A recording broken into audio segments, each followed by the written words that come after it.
Tema kita adalah runtuhnya kekuatan Simson. Apa yang ada di ingatan saudara ketika mendengar kata Simson? Apa yang terpikir ketika mendengar kata Simson? Ya. Cerita ini sudah menjadi bagian bagi setiap sekolah minggu, ya. Cerita wajib kayaknya, ya. Setiap sekolah minggu pasti pernah mendengarkan cerita ini tentang Simson, ya. Biasanya kalau kita tanya apa yang terpikir dari nama Simson, Delilah, ya saudara. Kata Delilah, ya, nama seorang wanita perempuan lembah sorek yang bernama Delilah, ya. Tapi mendahului cerita Simson dan Delilah, kita akan melihat mengapa saya pilih kata runtuh, ya. Karena kalau hancurnya kekuatan Simson, hancur itu tiba-tiba, ya saudara. Sesuatu yang jatuh hancur, ya. Tapi kalau runtuh, ada peristiwa awal, ya. Ada sesuatu yang memulainya, ya.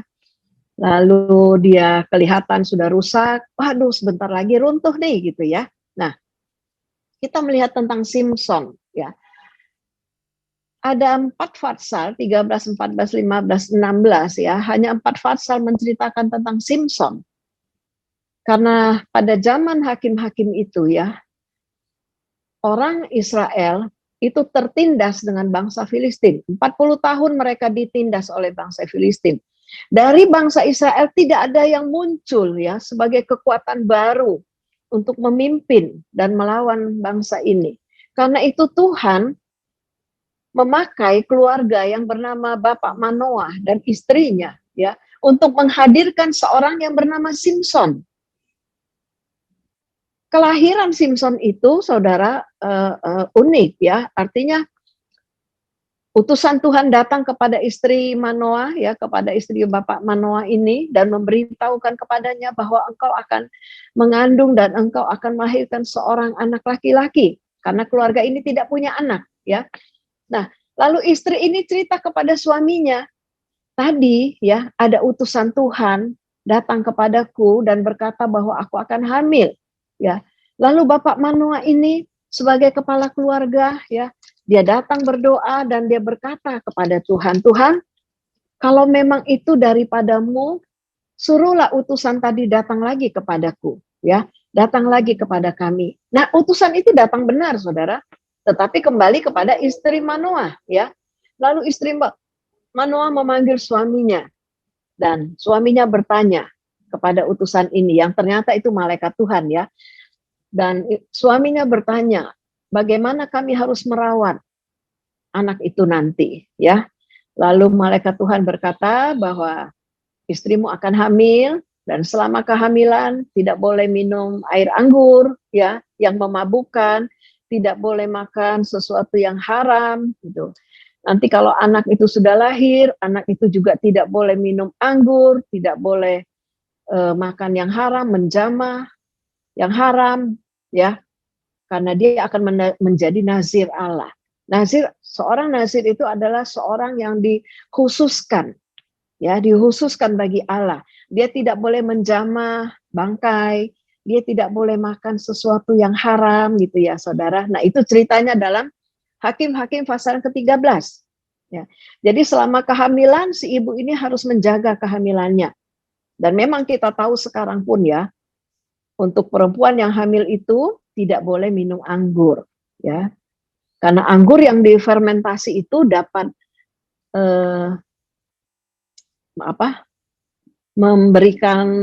menghasilkan anak yang cacat, gitu ya. Nah, dan kita juga tidak boleh minum anggur, saudara. Kalau anggur yang buah itu kita boleh, ya. Anggur buah itu kita boleh, tetapi sedapat mungkin wine, ya, yang anggur yang difermentasi itu merusak daya pikir. Hamba-hamba Tuhan tidak boleh minum itu, saudara, ya.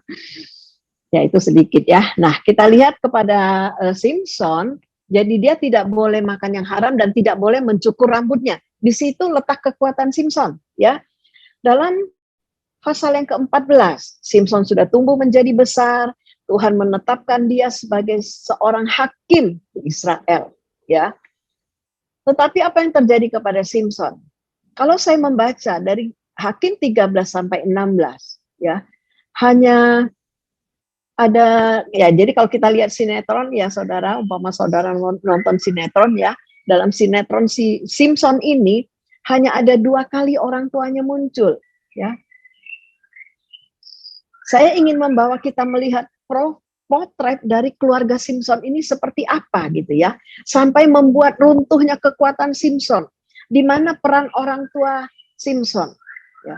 Kita tidak dapat menyalahkan Simpson 100% ya, tetapi kita melihat backgroundnya, kita melihat bagaimana keluarga dari Simpson ini ya, potret keluarga Simpson ya saudara. Jadi Simpson tumbuh besar, Tuhan tetapkan dia sebagai seorang hakim ya.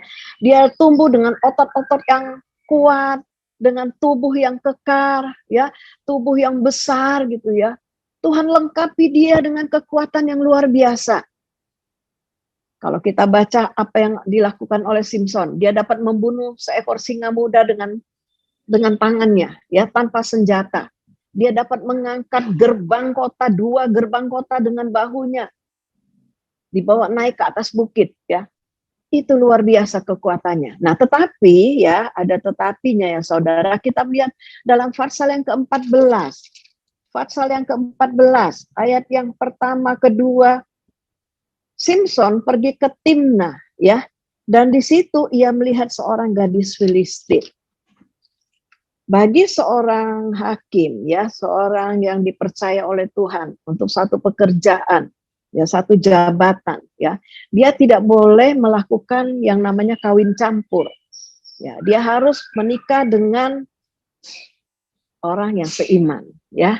Tetapi dikatakan Simpson ini berjalan-jalan ke Timnah dan dia melihat seorang gadis Filistin yang cantik, lalu dia menyukainya ya, dia jatuh cinta dan dia berkata kepada bapak ibunya, tolong ambil gadis itu bagiku ya. Dan bapak ibunya di situ, bapak ibunya berkata, apakah tidak ada saudara-saudara kita, orang-orang kita gitu ya. Tetapi Simpson tidak mau mendengar kata orang tuanya. Sebab dia berkata, aku mau, ambil dia bagiku. Sebab aku menyukai dia. Ya. Nah, lalu pasal yang ke-14 saya baca ayat yang ke-5-6 itu. Simpson ya membunuh seekor singa muda. Ayat 6, pada waktu itu berkuasa Roh Tuhan atas dia, sehingga singa itu dicabiknya seperti orang mencabik anak kambing, tanpa apa-apa di tangannya. Tetapi tidak diceritakannya kepada ayahnya atau ibunya apa yang dilakukannya itu. Ya. Simpson hanya berkata kepada orang tuanya, ambilkan gadis itu untukku. Ya.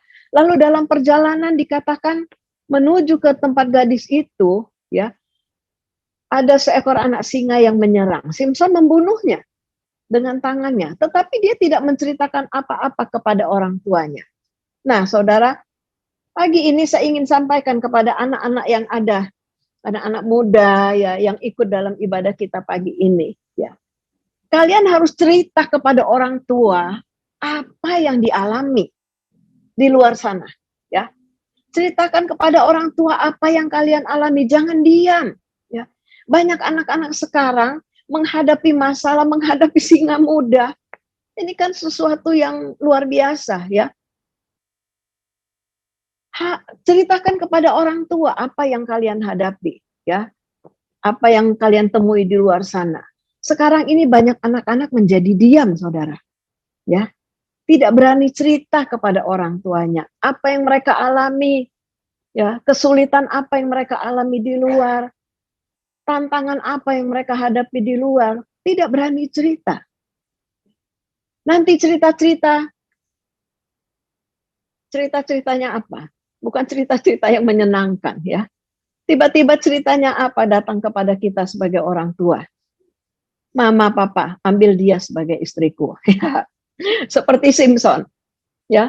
Tiba-tiba datang kepada orang tuanya, ambilkan itu perempuan jadi istriku, ya. Tiba-tiba cerita itu datang kepada kita orang tua. Saya mau kawin sama dia sebab dia sudah hamil. Banyak cerita yang begitu datang kepada orang tua. Ya, anak-anak tidak berani mengungkapkan isi hatinya, ya. Nah, saya ingin pesan kepada anak-anak muda yang ikut ibadah kita pagi ini, ya. Jangan diam. Kalau suka dengan seseorang, cerita kepada orang tua, ya. Untuk anak-anak muda kita yang sudah mulai dewasa. Kalau menyukai seseorang, suka kepada seorang perempuan, suka kepada seorang pemuda, ya. Sudah mulai jatuh cinta anak-anak kita, saudara. Ya, kalian harus cerita sama orang tua. Mama atau papa, ya, aku suka lo cewek itu. Minta pendapat sama orang tua, ya. Jangan diam-diam. Jangan diam-diam lalu melanjutkan hubungan, ya. Dan akhirnya nanti kita mendengar cerita-cerita yang tidak menyenangkan, ya. Karena itu anak-anak muda jangan takut untuk bercerita, ya. Kalau sudah pada waktunya kalian dewasa dan memang sudah pada waktunya untuk mendapatkan pasangan dan menikah, cerita sama orang tua, ya. Orang tua akan mensupport, ya. Tetapi kita harus tahu firman Tuhan berkata kita harus mencari yang sepadan, ya, sepadan. Kata sepadan artinya dia seiman dengan kita, ya. Lalu dalam ayat yang ke-9, ya, 89. Ayat 9 saya baca, dikeruknya madu itu ke dalam tangannya dan sambil memakannya ia berjalan terus. Kemudian pergilah ia kepada ayahnya dan ibunya dan memberikan juga kepada mereka. Lalu mereka memakannya. Tetapi tidak diceritakannya kepada mereka bahwa madu itu dikeruknya dari kerangka singa. Nah, ini kedua kali, ya. Simpson dan bapak ibunya sedang berjalan kembali ke kalau kemarin kan lamaran, ya saudara. Nah, sekarang mereka kembali ke rumah perempuan itu untuk pernikahan. Dalam perjalanan dikatakan Simpson menyimpang melihat singa yang dibunuhnya kemarin, ya. Lalu dia mendapati bahwa di singa itu dikatakan ada lebah, ya, dan di kerangka singa itu dan juga ada madu, ya, ada madu. Lalu dikatakan Simpson mengambil madu itu, mengeruk dengan tangannya dan memakannya. Madu, ya, di Israel madu itu sesuatu yang berharga, saudara, ya, dan sampai sekarang kan madu itu mahal, ya. Madu itu berharga, bernilai gitu, ya. Nah, Simpson mengambil madu itu dan memakannya. Lalu dia mengambil lagi, ya. Lalu sambil berjalan dia kasih bapaknya, dia kasih ibunya. Bapak ibunya makan juga madu itu, ya. Tetapi ayat 9 terakhir berkata, tetapi tidak diceritakannya kepada bapak ibunya dari mana dia mendapat madu itu, ya. Ini awal dari kejatuhan Simpson yang dia tidak boleh, saudara, dia tidak boleh menjamah bangkai, ya. Ini madu ada di dalam kerangka bangkai singa itu. Dia tidak boleh sebenarnya, ya. Karena itu dia tidak cerita kepada orang tuanya. Nah, dia tidak cerita kepada orang tuanya, ya. Saya renungkan orang tuanya juga tidak bertanya kepada Simpson, dari mana kamu dapat madu ini? Ya, ini madu enak sekali, ya. Karena itu dikatakan bapak ibunya juga makan madu itu. Karena itu enak sekali, ya. Tetapi orang tua pun tidak bertanya. Si anak tidak cerita, orang tua juga tidak bertanya. Dari mana dapat madu itu, ya? Nah, saya ingin katakan kepada para orang tua juga, tanya kepada anak, ya. Harus bertanya kepada anak. Kalau anak itu tidak cerita, kita yang tanya, ya. Jangan senang, ya Bapak Ibu. Kalau ada anak-anak kita, ya, tiba-tiba membawa barang-barang mewah pulang ke rumah. Tiba-tiba dia bisa punya uang banyak, ya. Tiba-tiba dia bisa membeli sesuatu yang di luar pendapatannya. Tiba-tiba dia datang pulang ke rumah dengan makanan enak-enak. Kita jangan senang, Bapak Ibu, ya. Kita jangan senang, kita harus tahu dari mana itu. Dia dapat dari mana? Mereka anak-anak itu dapat dari mana? Kalau kita tahu pendapatan mereka, ya. Kalau kita tahu pendapatan mereka segini, ya. Lalu yang mereka bawa pulang lebih dari itu, kita harus bertanya. Jangan takut untuk bertanya kepada anak-anak. Dari mana nak kamu dapat itu? Ya, berapa harganya itu? Bagaimana kamu bisa punya uang banyak? Jangan senang Bapak Ibu ya. Jangan kita pikir anak kita berhasil bawa uang banyak, tapi kita tahu pendapatannya berapa. Kita harus tanya. Tidak salah kita bertanya. Ya, karena tiba-tiba ada anak-anak yang terjerat dengan hutang piutang. Ya, mereka menggunakan kartu kredit, belanja, hanya membayar bunga. Satu waktu tagihan datang, karena mereka sudah tidak bisa membayar, ya, tagihan dan bunganya sudah membengkak, tidak bisa membayar, ya. Kita harus tanya dari mana itu pendapatan mereka yang sebesar itu. Apa pekerjaanmu, nak? Ya, orang tua harus memberi waktu kepada anak-anak, memberi waktu kepada mereka untuk kita ngobrol, untuk kita bertanya, ya. Ibu-ibu harus memberi telinga kepada anak-anaknya.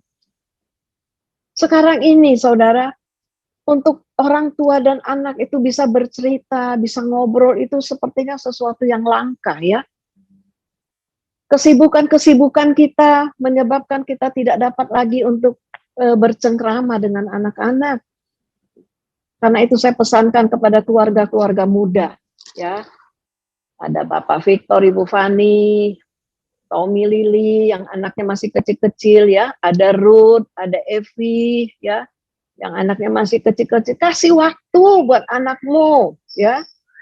Memang kalian pulang sudah capek, pulang kerja sore capek, jangan ganggu mama udah capek sekali. Ya. Jangan ganggu papa udah capek sekali.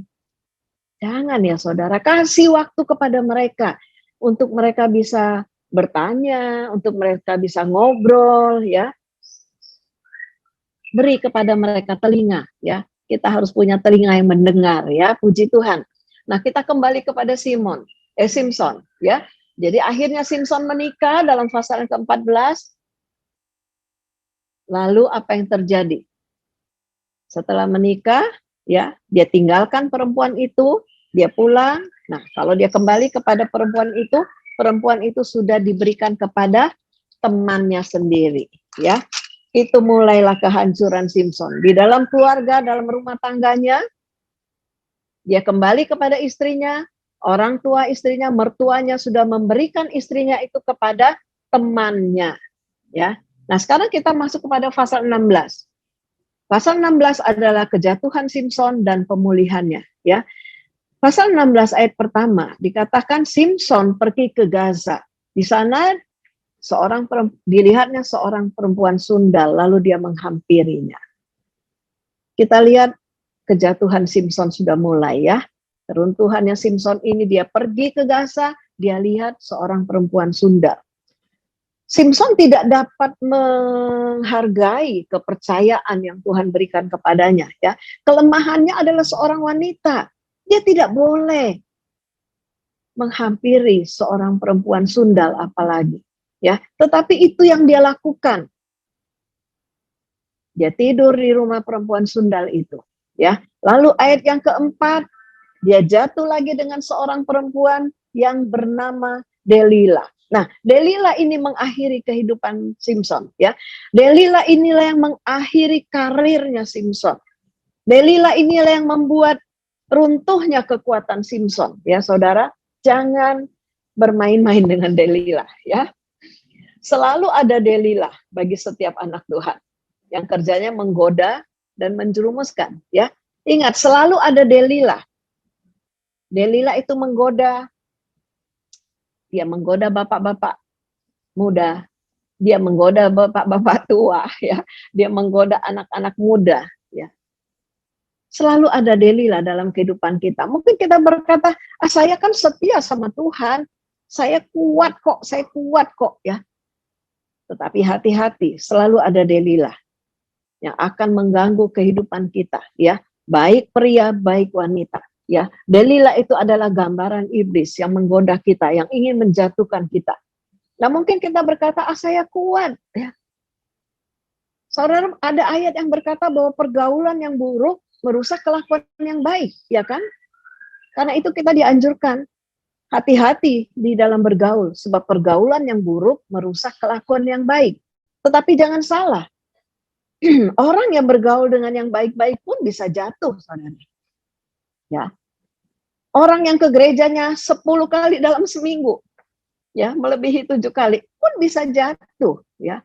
Kalau dia tidak menjaga imannya, ya, tidak membawa hidupnya untuk takut kepada Tuhan, ya, bisa jatuh ke tangan Delilah, ya.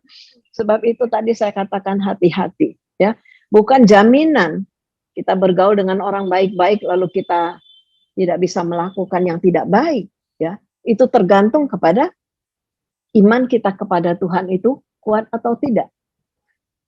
Ada orang yang dengan beralasan, oh saya melayani Tuhan, ada tugas dari gereja, ya, saya harus ini, saya harus itu.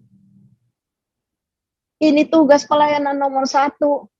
Saya ingin katakan kepada saudara bahwa Tuhan itu nomor 1. Pelayanan itu nomor 1. Keluarga itu nomor 1. Ya. Mana yang kita prioritaskan? Tuhan nomor 1. Pelayanan nomor 1. Keluarga itu nomor 1. Ya. Ada orang yang pelayanan. Tapi keluarganya berantakan. Ada. Bukan cuma ada, banyak, saudara. Ya. Dia berpikir perlu melayani Tuhan. Melayani Tuhan. Setiap hari dia keluar melayani Tuhan. Tapi keluarganya tidak diperhatikan. Anak-anaknya berantakan. Istrinya tertekan. Ada, ya. Nah, karena itu harus ada keseimbangan. Tuhan nomor 1. Pelayanan kepada Tuhan nomor 1. Keluarga juga nomor 1. Ya, jadi harus ada keseimbangan. Artinya tidak dalam, ada yang 1 hari. Sekarang kan musim Zoom ya, saudara. Ada yang 1 hari nge-Zoom itu dari pagi sampai malam. Nge-Zoom. Ini Tuhan loh, pelayanan nomor 1, ya.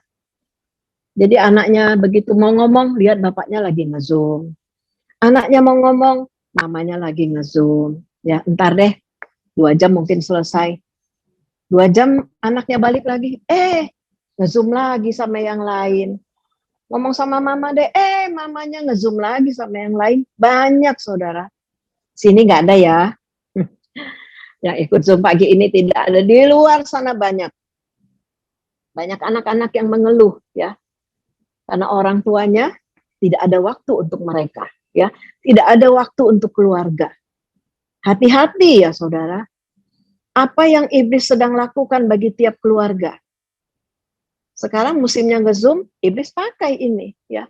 Nge-Zoom, waktumu di rumah ngapain? Ayo nge-Zoom, ya.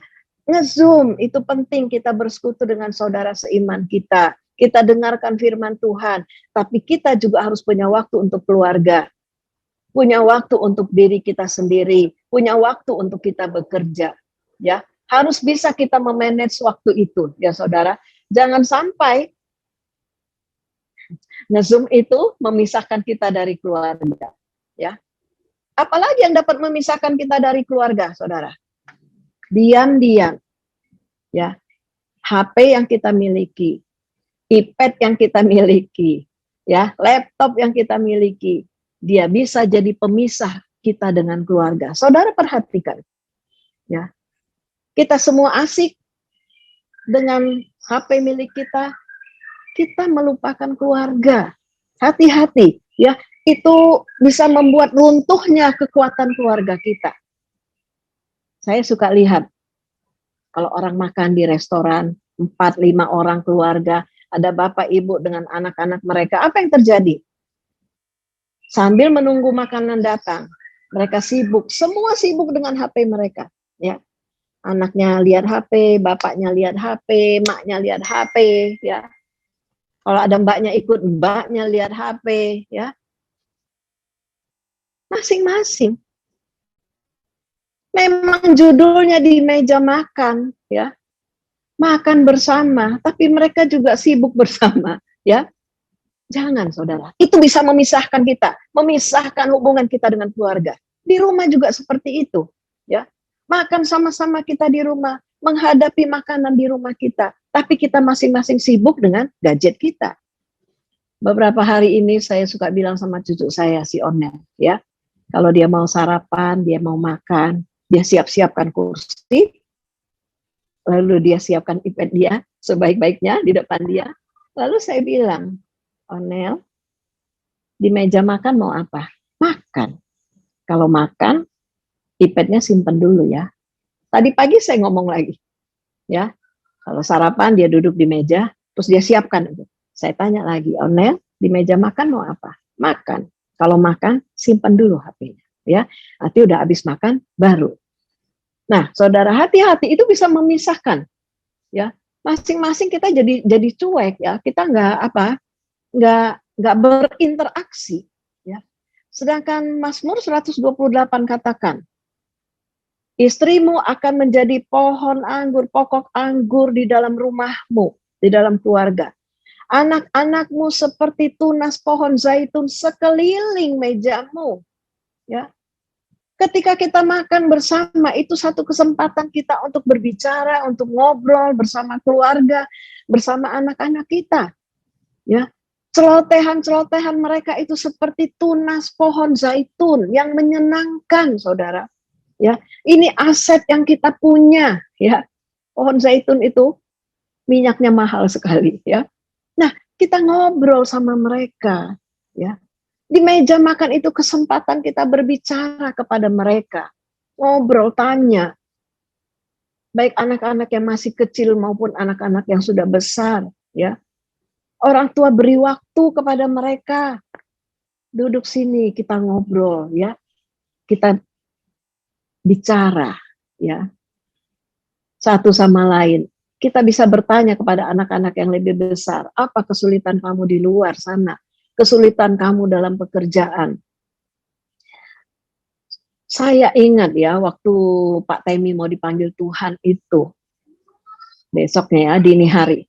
Malam itu, dan beberapa hari sebelumnya mereka makan bersama ya, saya ada di kamar, saya dengarkan itu malam itu mereka cerita, ya, si JJ, si Onel, ya Temi, karena mereka duduk bersama, mereka cerita ngobrol, ya. Tapi saya nggak tahu ngobrolnya apa, pakai bahasa Inggris ya. Sampai Temi agak kewalahan, ya, menanggapi cerita mereka, karena ini anak-anak kan bahasa Inggrisnya cepat sekali, ya. Tapi saya senang sekali malam itu. Saya senang sekali mereka ngobrol, ya. Dan kan nggak tahu waktunya.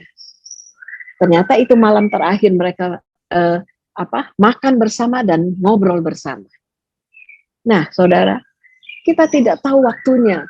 Kita tidak lama menemani anak-anak kita, saudara ya. Bagi para bapak ibu, kita tidak selamanya bersama anak-anak. Ya, ada waktunya di mana mereka akan keluar dari hidup kita. Ya, ketika mereka menikah, mereka akan keluar dari hidup kita. Awal Januari kemarin saya melayani di rumah Bapak Andreas Tulam untuk siraman anaknya, ya. Lalu dia cerita sama saya, anak saya tante satu-satu sudah berkeluarga, yang satu di Amerika, yang satu bersama istrinya. Nanti anak yang satu ini tante ada di Dumai, mereka akan tinggal di Dumai. Satu-satu anak saya pergi. Ya, saya bilang memang begitulah kehidupan kita, ya. Kecil kita bersama-sama dengan mereka, dan ketika mereka besar kita harus merelakannya untuk pergi membangun hidupnya, membangun keluarganya. Nah, saya katakan sekali lagi, tidak selamanya kita bersama anak, saudara. Ya, anak-anak juga harus ingat tidak selamanya bersama orang tua.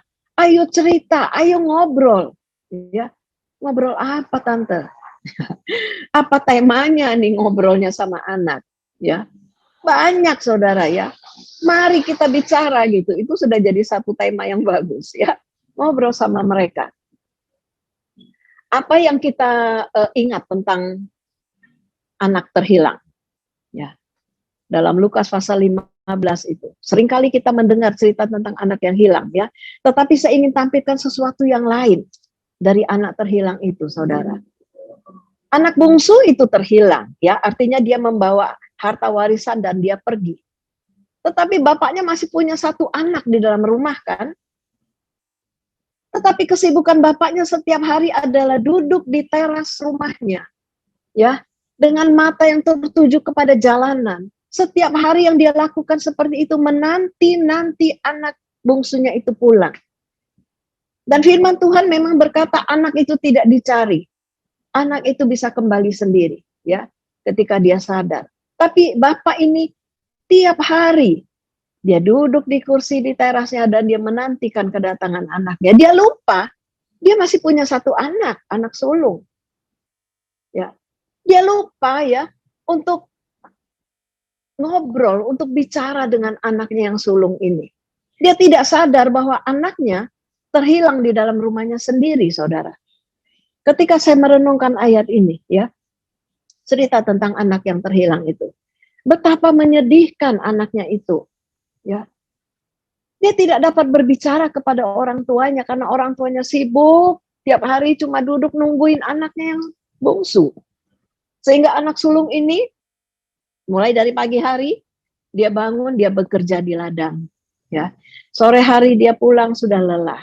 Tiap hari dia lakukan hal yang sama. Tidak ada waktu, kesempatan untuk ngobrol dengan orang tuanya. Dia pulang sore hari, orang tuanya sudah capek. Ya, itu yang mereka lakukan setiap hari, ya. Sehingga ini anak yang sulung berkata, apa yang Bapak berikan kepadaku? Bapaknya berkata, anakku, engkau kan bersama-sama aku, ya. Orang bisa bersama-sama di dalam satu rumah, saudara, ya. Kita bisa kelihatan wujudnya ada di dalam rumah bersama-sama, ya. Tetapi sebenarnya mereka terhilang satu dengan yang lain, ya. Dan ini anak berkata, Bapak, apa yang Bapak lakukan untukku? Ya, bertahun-tahun aku seperti pekerja, aku seperti orang yang kerja. Bapak tidak bicara kepadaku, ya. Bapak tidak bersikap baik kepadaku. Walaupun bapaknya berkata, anakku, semua yang aku punya dalam rumah ini adalah kepunyaanmu. Bapak Ibu kita harus tahu, ya. Setiap anak tidak hanya menuntut harta orang tuanya, ya. Mereka tidak hanya senang kalau mendapatkan harta orang tuanya, tanpa orang tuanya sendiri yang mereka dapat, ya. Anak ini dikatakan semua adalah milikmu, ya. Apakah itu membuat dia senang? Tidak. Ya. Yang dia inginkan bukan hanya semua yang ada di dalam rumah bapaknya itu, tetapi yang dia inginkan adalah bapaknya sendiri. Ya. Yang dia inginkan adalah bapak itu, bapaknya di dalam hidupnya. Ya. Nah, karena itu para orang tua kita harus tahu, ya, seperti apa yang Pastor Dolphin katakan. Kita bisa kuasa yang di dalam, kita tidak bisa kuasa yang di luar, tapi kita bisa kuasa yang di dalam. Ya. Jangan sampai yang di dalam itu kita terlupakan, sehingga anak sulung itu mengalami kepahitan kepada bapaknya. Ya, memang cerita itu berhenti sampai di situ, saudara. Sampai pesta untuk anak bungsu, ya. Tetapi kita tahu ada suatu kepahitan yang dialami oleh anak sulung itu, ya. Nah, ini potret keluarga zaman now, ya, saudara. Potret keluarga zaman now itu orang tua sibuk sendiri, anak sibuk sendiri, ya. Tidak ada waktu. Karena itu saya katakan kepada orang tua yang ada di dalam ibadah kita ini, ya, beri waktu kepada anak-anakmu. Anak-anak yang masih kecil kita perhatikan tumbuh kembang mereka, ya. Anak-anak yang sudah besar kita perhatikan kebutuhan mereka berbeda. Ajak untuk mereka bicara, ya. Keluarga yang diberkati Tuhan itu ada keluarga yang di dalam Mazmur 128. Di mana istri itu menjadi sukacita di dalam keluarga. Jangan sampai istri itu menjadi sesuatu yang tidak disenangi di dalam rumah tangga, ya. Anak-anak itu menjadi kesukaan di dalam keluarga, ya. Itu keluarga Kristen yang diberkati, ya. Keluarga Kristen yang diberkati. Nah, puji Tuhan. Pasal yang ke-16 ini kita melihat akhirnya Simson ditangkap oleh orang Filistin, ya. Matanya dicungkil. Ini satu penghinaan yang luar biasa, ya. Dan dia dibelenggu dengan 2 rantai tembaga, dan pekerjaannya adalah menggiling di dalam penjara, ya. Runtuhnya kekuatan Simpson, saudara. Pelan-pelan akhirnya dia runtuh. Dia merasa dia kuat, dia merasa dia kuat. Tetapi pertanyaannya, di mana orang tua Simpson? Ketika dia mengalami masalah yang berat ini, di mana orang tuanya? Ya, dia berjuang sendiri, saudara. Bagaimana seorang hakim kedapatan berada di rumah perempuan Delila dengan tidak ada kekuatan lagi, matanya dicungkil, ya, dan dia dipenjara. Di mana orang tuanya? Ya, kalau kita membaca ayat ini kita tidak melihat lagi orang tuanya. Anaknya berjuang sendiri, ya. Nah, karena itu kita yang ada pada pagi ini, kita perbaiki keluarga, ya, kita perbaiki keluarga. Ada satu ayat dalam Nahum pasal yang kedua, Nahum, ya. Nahum dalam Perjanjian Lama, pasal yang kedua. Ayat pertama. Pembongkar maju terhadap engkau, adakan penjagaan di benteng. Mengintailah di jalan. Ikatlah pinggangmu teguh-teguh, kumpulkanlah segala kekuatan. Kita lihat di sini nasihat, ya. Pembongkar itu berbicara tentang iblis, ya, kekuatan iblis. Kekuatan iblis itu maju terhadap kita. Adakan penjagaan di benteng. Adakan penjagaan di benteng. Benteng utama kita adalah keluarga, rumah tangga, ya. Adakan penjagaan di dalam rumah tangga. Sebab iblis itu sudah maju. Kita lihat keadaan sekarang, ya, saudara. Kejahatan itu sudah semakin tidak seperti zaman-zaman dulu, ya. Mengintailah di jalan. Ikat pinggangmu teguh-teguh. Kumpulkanlah segala kekuatan. Di mana letak kekuatan kita? Di dalam keluarga. Ya, kekuatan kita adalah di dalam persatuan, bersatu, saudara. Ya, iblis itu sebenarnya sangat takut kalau kita bersatu. Senjata iblis adalah memecah belah. Ya, memecah belah suami istri, memecah belah anak-anak dengan orang tua. Karena dengan terpecah belah itu hancurlah, runtuhlah kekuatan di dalam satu keluarga, ya. Tetapi kita lihat di dalam firman Tuhan, kita harus bersatu. Kebersamaan itu mahal, saudara, ya. Dan kebersamaan itu tidak dapat diulang lagi. Ya, waktu berjalan maju, kita tidak dapat mundur. Saya tidak dapat mundur kepada puluhan tahun lalu. Walaupun satu waktu saya pernah berpikir, seandainya, ya, saya bisa mengulang waktu, anak-anak saya dibuat kecil lagi, mungkin saya juga akan mendidik mereka dengan cara yang berbeda, ya. Mungkin juga saya akan memberi mereka makanan dengan cara yang berbeda. Tapi anak-anak saya lahir 40 tahun yang lalu, 47 tahun yang lalu, ya, 46 tahun yang lalu. Informasi yang saya dapatkan di dalam mendidik anak, di dalam tumbuh kembang mereka, dalam memberi makan mereka yang makanan sehat itu sangat minim, ya, sangat sedikit yang saya dapatkan. Hanya belajar dari orang tua dulu. Nah, saudara yang hidup di zaman sekarang, ya, orang-orang tua muda, bapak ibu muda, ada banyak yang saudara bisa dapatkan informasi, ya, terutama ya tentu dalam firman Tuhan. Didik anakmu. Kebersamaan itu sekali lagi saya katakan mahal harganya. Ya. Nikmati waktu sekarang ini bersama dengan anak-anakmu, Bapak Ibu. Anak-anak muda nikmati, ya. Kalian tidak selamanya bersama papa mama. Anak-anak muda yang sudah mulai dewasa, ya. Satu waktu kalian akan membangun rumah tangga sendiri. Nikmati kebersamaan ini. Ayo ngomong sama orang tua, ayo cerita apa yang kalian mau, ya. Orang tua juga beri waktu kepada anak-anakmu. Bukan berarti kalau tante ngomong begini berarti besok ada Zoom Selasa saya nggak ikut. Tante saya nggak ikut ya Selasa Zoom. Kenapa? Saya mau ngobrol sama anak saya. Bukan begitu ya, saudara. Kita mengatur waktunya, ya. Karena itu saya selalu pesankan untuk Zoom itu ada waktunya, ya, ada timernya, ya, saudara. Memang kalau ngobrol kita mau lama-lama, tapi kita ingat ada tugas lain yang harus kita jalankan supaya apa?